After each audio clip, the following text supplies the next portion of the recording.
Do you hear it? The echoes of the past, the whispers of forgotten truths, fragments of memories lost in the shadows. Welcome to BRAINROT, Echoes, where we bring you stories long buried, unravel mysteries cloaked by time, and guide you through the darkest corners of the mind and the universe. Each video is more than just content. It's an echo resonating deep within, urging you to question, to wonder, to explore. Backend index pointing right, hit subscribe, turn on the notification bell, and join us in listening to the echoes the world tried to silence. The impossible encounter, the Lurians in a death world called Earth. You're telling me these humans, they evolved on a planet with 80% surface coverage of a highly corrosive, universal solvent? Commander Carr of the Lurian exploration fleet snapped his tentacles, his three eyes widening in disbelief as he stared at the holographic display. Actually, sir, Lieutenant Lyra, the xenobiologist, adjusted her translation implant nervously. That's not even the concerning part. The bridge of the Galactic Council exploration vessel Eternal Curiosity had fallen surprisingly quiet. Even the normally chatty maintenance drones seemed to sense the gravity of the moment, their usual hum reduced to an anxious thrum. Tkar, pride of the Lurian Space Force and self-proclaimed only Deathworlder crazy enough to make captain, leaned forward in his command chair.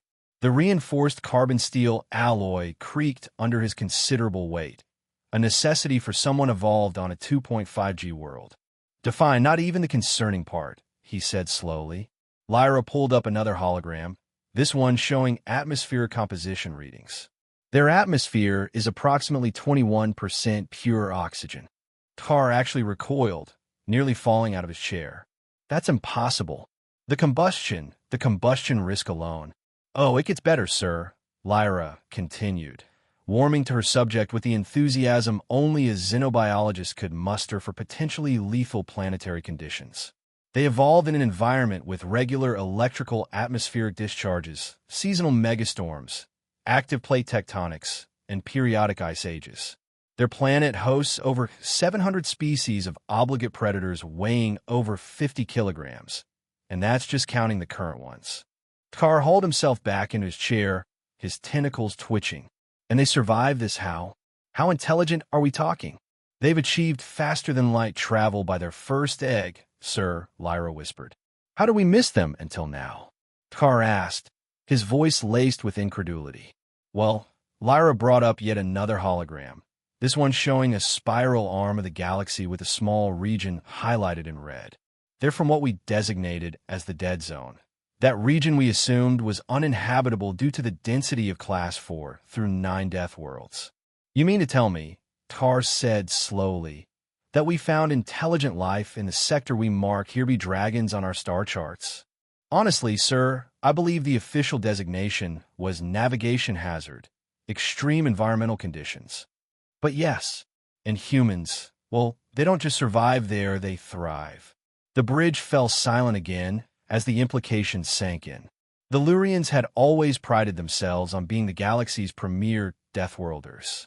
Their homeworld, with its crushing gravity and corrosive atmosphere, had produced a species of hardy warriors that other races regarded with a mixture of fear and respect. But this was something else entirely. Pull up their first contact protocols, Tar ordered, trying to maintain some semblance of professional detachment. Let's see how they handle diplomats. Sir, the sensor operator's voice crackled with alarm. Unidentified vessel just dropped out of FDL. It's broadcasting on all frequencies. A new voice filled the bridge, speaking in surprisingly good galactic standard. Attention, alien vessel. This is the human merchant ship Bob's your uncle. We noticed you scanning our colony and thought we'd pop by to say hello. Also, we brought snacks. Fair warning, they're a bit spicy. Tkar's tentacles worked silently for a moment before he found his voice. They just casually FTL jumped next to us to offer us food? Affirmative, sir. They're also requesting permission to dock. They say, and I quote, "We've got some great stories about this one time we accidentally terraformed a moon by spilling coffee, and we'd love to swap tales over dinner." Tkar started laughing. He couldn't help it. After 3 decades of space exploration, he thought he'd seen everything, but this was new. Lyra, what's your professional opinion? Should we accept their invitation?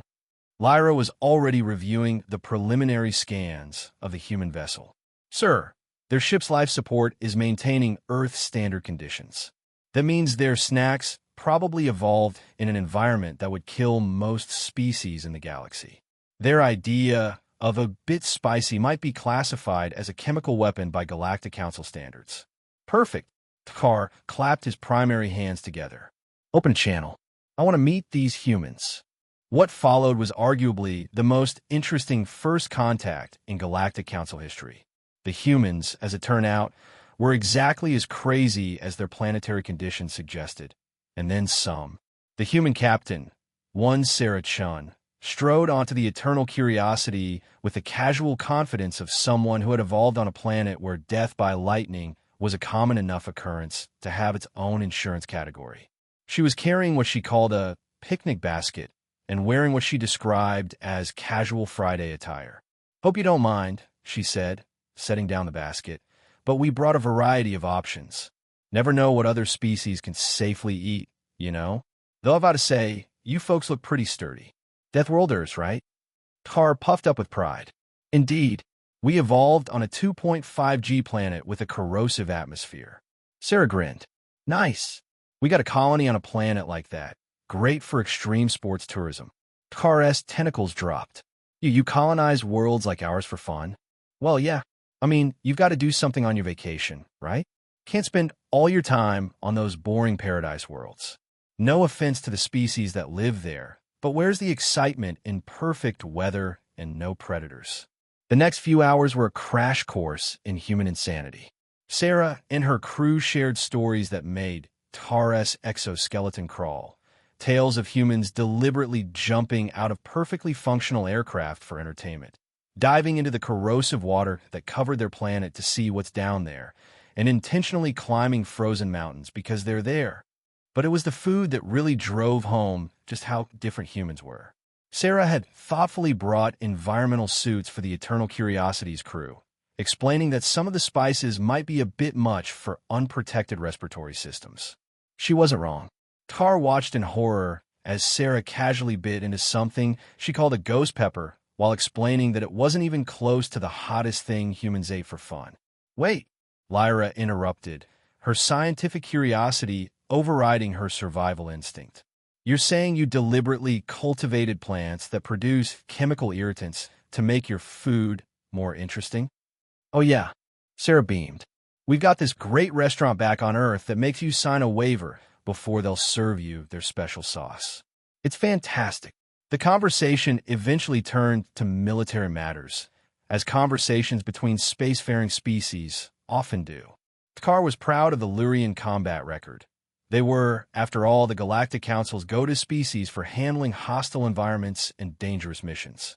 So, he said, trying to steer the conversation back to familiar ground, I assume your species handles most of your civilization's high-risk military operations?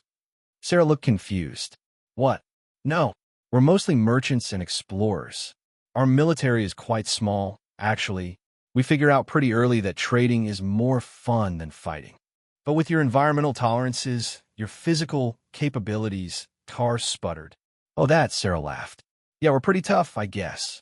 But we learned that you can get way more cool stuff by making friends and trading fairly than by trying to take it by force. Plus, friends let you try their weird alien food. It was at that moment that Tar had an epiphany.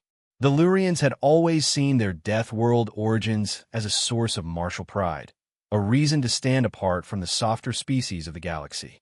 But humans had taken their remarkable durability and turned it into a source of connection, an opportunity to go places and meet people that others couldn't. Sarah, Tar said slowly, I believe this could be the beginning of a very interesting relationship between our species. Great, Sarah grinned. Want to try some of this hot sauce? I promise it's only rated as a Class 3 chemical irritant by Galactic Council standards. And that's how the galaxy's premier warrior race learned that there was more than one way to be a Deathworlder. The Lurians might have evolved to survive harsh conditions, but humans had evolved to turn those conditions into opportunities for fun, profit, and friendship.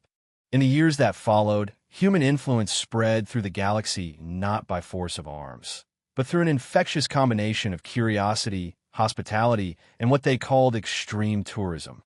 They established colonies on worlds other species deemed uninhabitable, set up trading posts in the most unlikely places, and generally treated the galaxy's most dangerous environments as their personal playground.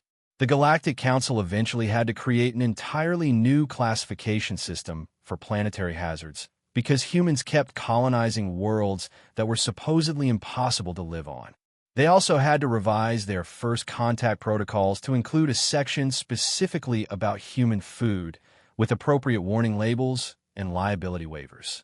Tkar went on to become the Galactic Council's chief liaison to human space, a position that required him to sample a lot of human cuisine.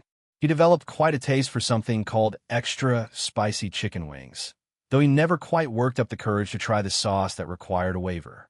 As for Sarah Chun, she parlayed her first contact experience into a successful chain of extreme environment restaurants that catered to both humans and other Deathworlders. Her flagship establishment, located on Earth in a place called Texas, became famous for its Supernova Challenge, a dish so spicy that it had to be prepared in a sealed clean room by staff in hazmat suits. The rest of the galaxy watched in a mixture of horror and fascination as humans continued to treat the most dangerous environments in known space as tourist destinations. They set up ski resorts on ice worlds, deep-sea hotels in ammonia oceans, and extreme hiking trails on planets with active volcanic regions. But perhaps the most telling sign of humanity's unique approach to the galaxy came in the form of a small addition to their standard ship's greeting. Where most species broadcast their credentials and peaceful intentions, human vessels added a simple postscript. Greetings from Earth. We come in peace. Snacks bearing. Environmental suits recommended. In the end, it turned out that being a Deathworlder wasn't about being the toughest or the strongest. It was about how you chose to use your abilities. And humans, in their peculiar wisdom, had chosen to use their remarkable durability to make friends, share meals, and turn the most hostile environments in the galaxy into vacation spots. The Lurians eventually adapted their own approach, opening a series of high-gravity fitness centers that became popular with humans looking for an extra challenge. Because if you can't beat them, and you definitely can't out-eat them, you might as well join them. And somewhere in the galaxy right now, there's probably a human asking an alien if they'd like to try something called a Carolina Reaper, while a Lurian environmental safety officer frantically waves warning flags in the background. With all due respect, Commander Tkar, Ambassador Lane's hologram flickered with barely contained agitation. You can't be serious about this cultural exchange program? Tkar, now sporting several human merit badges for completing various extreme sports challenges, clicked his tentacles in amusement. I assure you, Ambassador, I'm perfectly serious.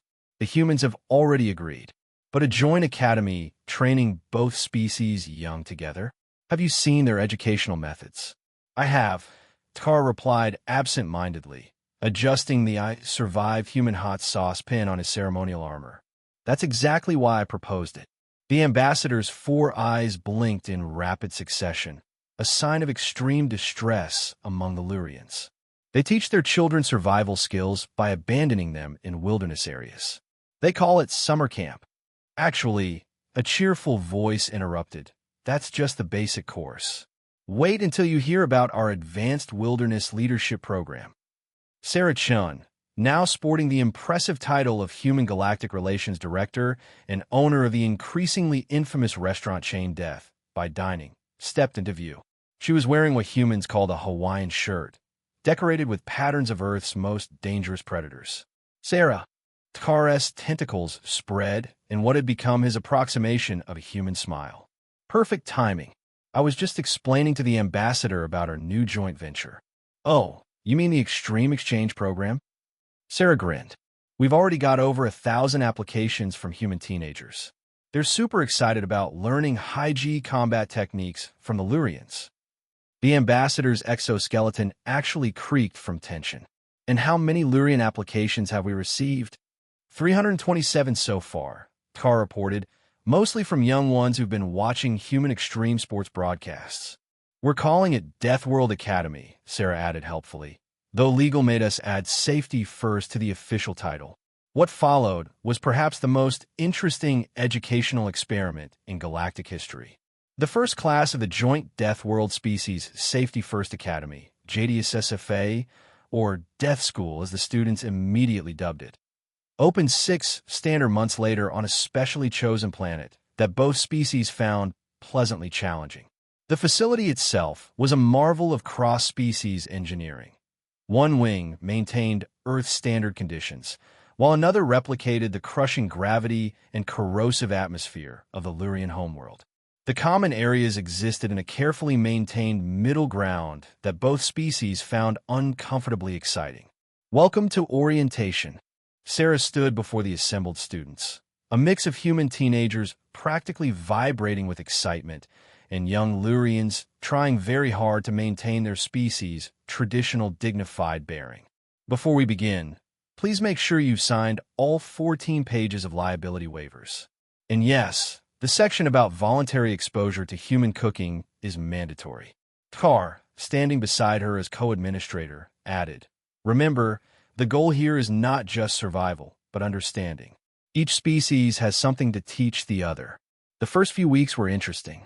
The human students took to high-gravity training with characteristic enthusiasm, turning what was supposed to be a grueling endurance exercise into something they called extreme parkour.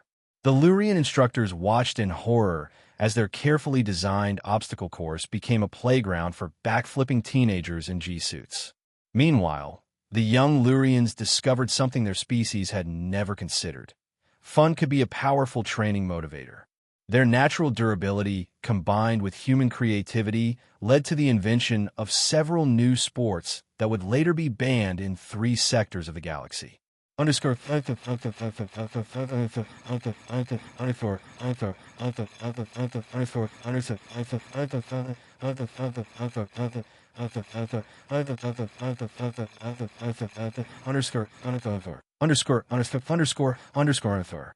it was in the classroom that the most surprising developments occurred.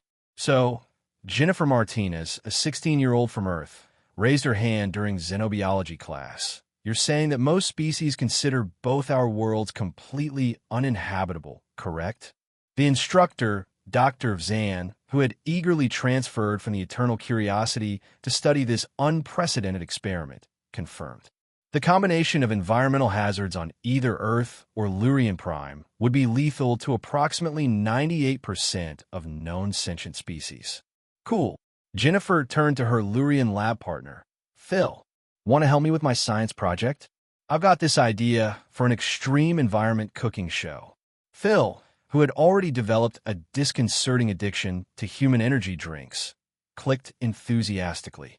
"Only if you'll help me test my theory about using your Earth bungee jumping techniques in our gravity." Dr. Vzin made a note to update the liability waivers again. The Academy's first major crisis came during what humans called Parents' Weekend.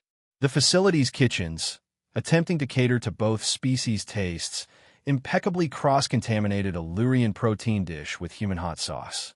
The resulting chemical reaction melted 3 tables and created a new compound that was immediately classified as a controlled substance by the Galactic Council. The human parents thought it was hilarious. The Lurian parents were impressively stoic about the whole thing, though several were seen secretly sampling the remains of the contaminated dish when they thought no one was looking. But the real breakthrough came during the end-of-term projects. Phil and Jennifer's presentation, titled Extreme Environment Fusion Cuisine, a study in cross-species gastrochemistry, brought the house down. Their demonstration of how to safely combine Lurian mineral supplements with human spices created what they called super hot sauce, a condiment that technically qualified as a terraforming agent. Other notable projects included a modified high-gravity skateboard, later patented and mass-produced, a universal environmental suit that could handle both Earth's oxygen-rich atmosphere and Lurian Prime's corrosive conditions, a new extreme sport called gravitational chess that somehow combines strategic thinking with free-fall combat, and a cooking method that used Earth's lightning strikes to prepare traditional Lurian dishes. The Academy's success led to some unexpected diplomatic developments. Other species, watching from a safe distance, began to realize that perhaps they had been too quick to write off the deadly sectors of the galaxy. If humans and Lurians could not only survive, but actively enjoy such conditions, maybe there was something to learn from their approach. The Galactic Council, faced with the undeniable success of the program and only 3 minor explosions, reluctantly approved funding for an expanded exchange initiative. They did, however, insist on maintaining a minimum safe distance for observation. Sarah Chun, reviewing the first year's results, couldn't stop grinning. See? I told you it would work. Nothing brings people together like shared danger and good food. Tkar, who had finally worked up the courage to try the legendary waiver-acquiring hot sauce and only spent 3 days in medical recovery, nodded. Indeed. Though perhaps we should reconsider allowing the students to name their own training exercises. I'm still not sure Yeet or BETED properly conveys the gravitational physics involved. The Academy's motto, suggested by the first graduating class and approved despite the administration's better judgment, says it all. What doesn't kill you makes you hungrier. And somewhere in the galaxy, a new generation of humans and Lurians are discovering that the most dangerous thing about being a Deathworlder isn't the environment. It's the ideas you get when you meet someone else who thinks your deadly homeworld sounds like a fun place to visit.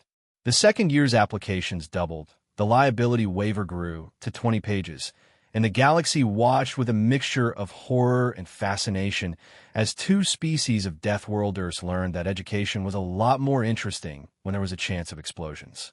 As Sarah likes to say, in space, no one can hear you scheme, but they can definitely hear the boom when your chemistry project gets a little too creative. This is absolutely unprecedented, the Galactic Council Health and Safety Inspector declared, his protective suit whirring as its filters worked overtime. I'm looking at what appears to be a voluntary vacation destination on a Class 9 Death World. Welcome to Extreme Horizons Resort and Spa. Sarah Chun beamed, now sporting both her restaurant chain owner credentials and her newly minted title of Chief Experience Officer for the galaxy's first cross-species extreme tourism company. Would you like to try our signature acid rain mud bath? It's very exfoliating. The inspector's environmental suit gave a concerned beep as it detected yet another potentially lethal environmental hazard. Miss Chun, there are active volcanoes within viewing distance of the main lodge. Oh yes. Fresh, Tkar chimed in, his exoskeleton gleaming with a coating of protective resin. That's why we chose this location. The lava flows provide excellent ambient heating for our spa treatments, and the volcanic lightning makes for spectacular evening entertainment. The inspector scrolled through his datapad with increasing distress. Your activities list includes anti-gravity bungee jumping into active geysers. Don't worry, Sarah reassured him. We have a comprehensive waiver system, and the rescue drones are top of the line. They were designed by our first graduating class at the Academy. Indeed, the resort was the latest joint venture between humanity and the Lurians, staffed largely by graduates of the now famous Death School. The facility itself was a testament to what happened when you combined human hospitality concepts with Lurian engineering.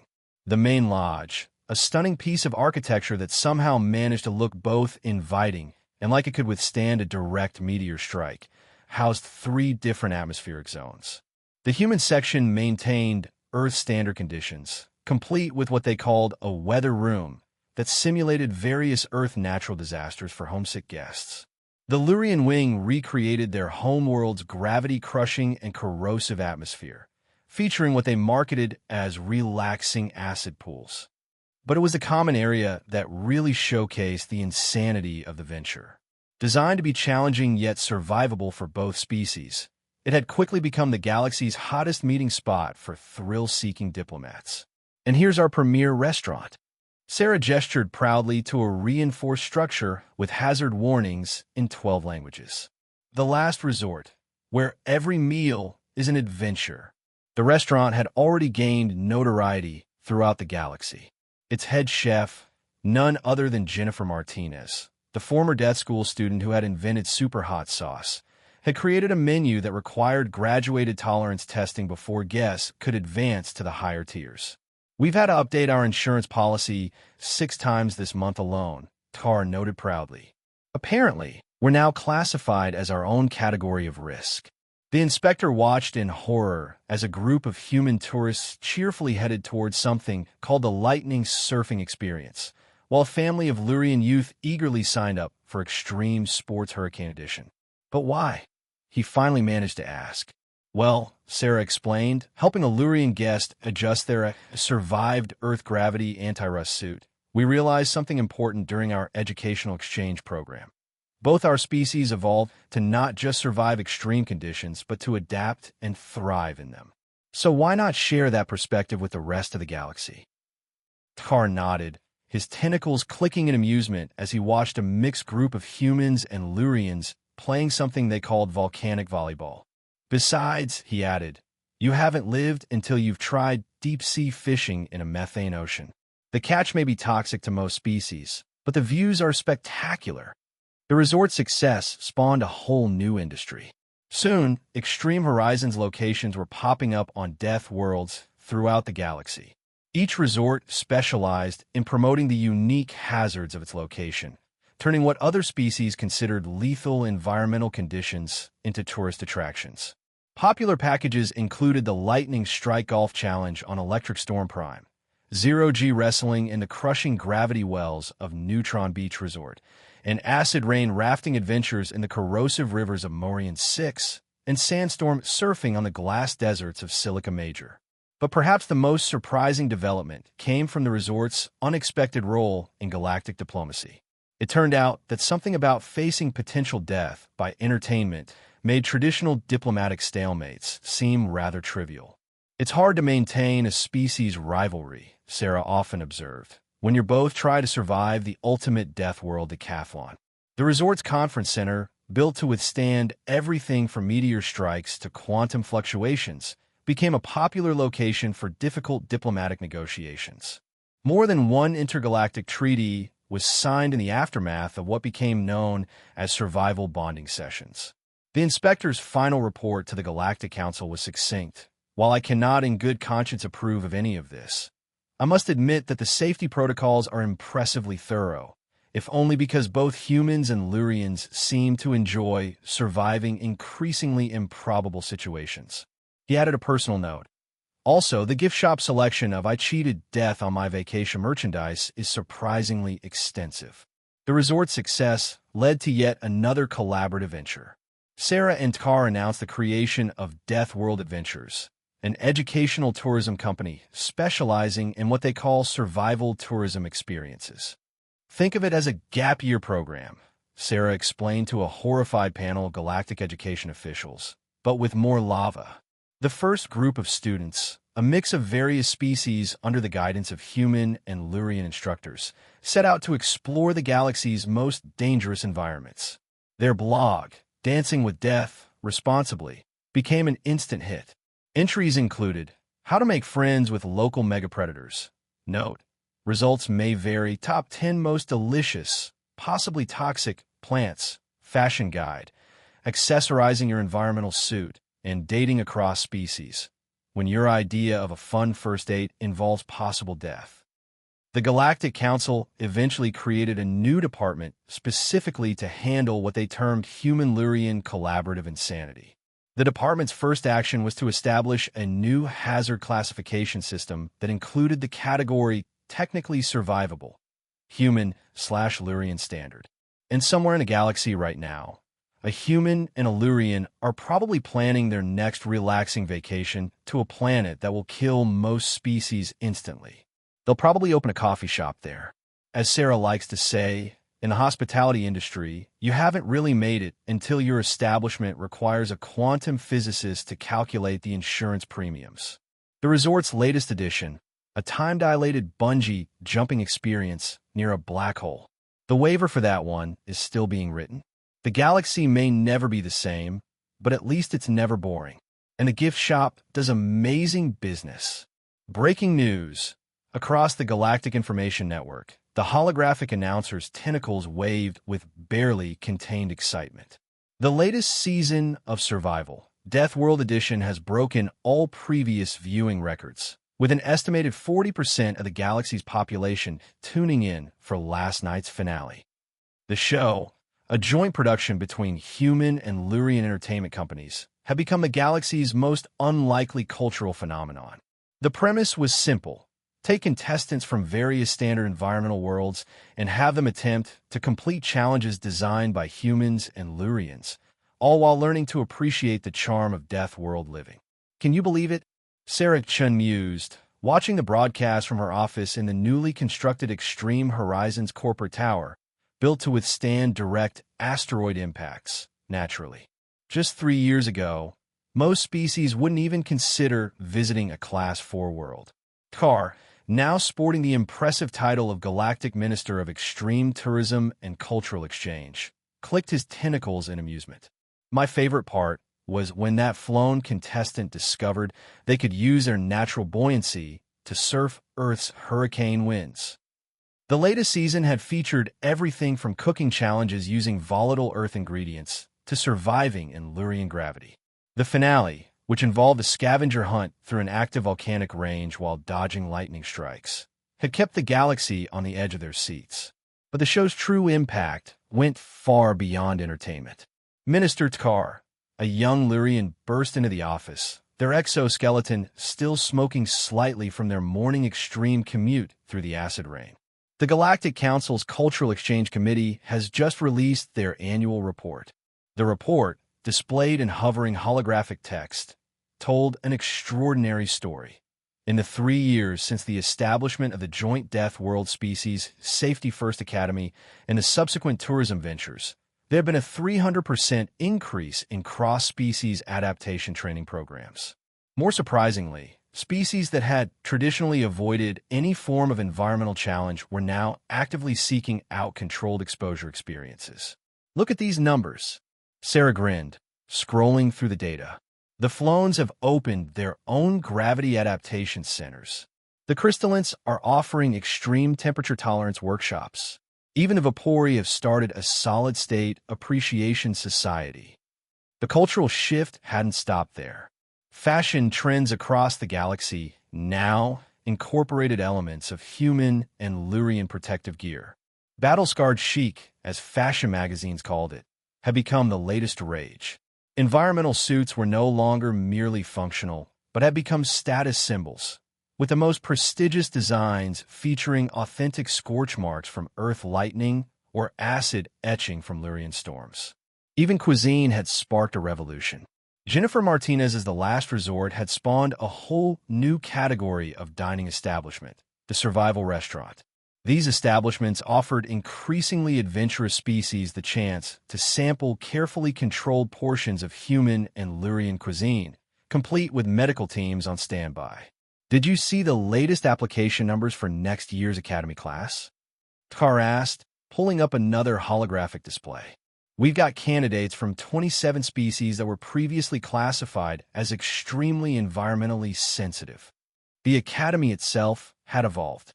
What started as a human-Lurian exchange program had grown into the galaxy's premier institution for cross-species adaptation training.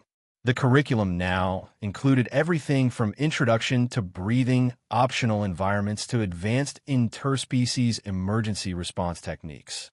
But perhaps the most significant change was happening in galactic politics. Another trade delegation requested to hold their negotiations at the Lightning Surfing Resort, Sarah noted, checking her messages. Apparently, they believe that facing possible death by electrocution together will help break their diplomatic deadlock. She wasn't wrong. The phenomenon had become so common that political analysts had coined a term for it: death world diplomacy. The theory was simple. Species that survived extreme conditions together developed a bond that transcended traditional political barriers. Initial skepticism of the whole movement had been forced to adapt. They now maintained a permanent diplomatic facility on Earth, complete with what they call graduated exposure chambers to help representatives acclimate to human conditions. The facility's motto, suggested by a particularly enthusiastic Vapori diplomat, "If we can survive this together, we can negotiate anything." Even warfare had been impacted. The traditional approach to conflict resolution was being replaced by what humans and Lurians called extreme sports competitions. Why fight a war when you could settle disputes with a multi-species team challenge in deadly conditions? "Oh, this is interesting," Tar said, reviewing another report. "Remember that group of crystallants who went through our thermal shock therapy program? They've just announced the opening of their own volcanic spa resort. They're marketing it as extreme meditation." The influence of human and Lurian culture had created entirely new industries. Death World insurance had become one of the galaxy's most profitable sectors. Extreme wedding planning was gaining popularity among adventurous couples. There was even a dating service specifically for beings interested in high-risk romance. But the most profound change was in how species viewed their own limitations. "We've got a Vapori applying for a position as a volcanic diving instructor," Sarah announced, holding up a particular application. "They've developed a specialized containment suit that lets them maintain their gaseous form while operating in extreme pressures." Tar clicked his tentacles thoughtfully. "Remember when most species thought we were insane for living on our homeworlds? Now, they're developing new technologies just to experience our kind of fun." The galaxy was changing one extreme experience at a time. Species that had once feared death world conditions were now seeking them out. Safely and under proper supervision, of course. The liability waivers were still extensive, but now they came in more languages. "Next week's quite busy," Sarah noted, checking their schedule. "We've got the inauguration of the first zero-gravity acid rain dance club, the opening of a new chain of extreme coffee shops called Deadly Brew, and the galaxy's first cross-species extreme sports championship. Don't forget the new reality show," Tar added. "So you think you can survive?" Starts filming on that nice Class 8 death world we found last month. Somewhere in the galaxy, a being that evolved in perfect environmental conditions is probably right now signing up for their first introduction to Earth weather course. They're probably terrified and excited in equal measure. And that's exactly how humans and Lurians like it. As the saying goes in the newly established Galactic Extreme Tourism Board, life begins at the edge of your comfort zone. Just make sure your insurance is up to date. The latest addition to the Extreme Horizons resort chain, a facility specifically designed to help beings face their species' traditional environmental fears. They're calling it Phobia Factor Death World Edition. The waiting list is already 6 months long, and the gift shop, it's expanding into a mall.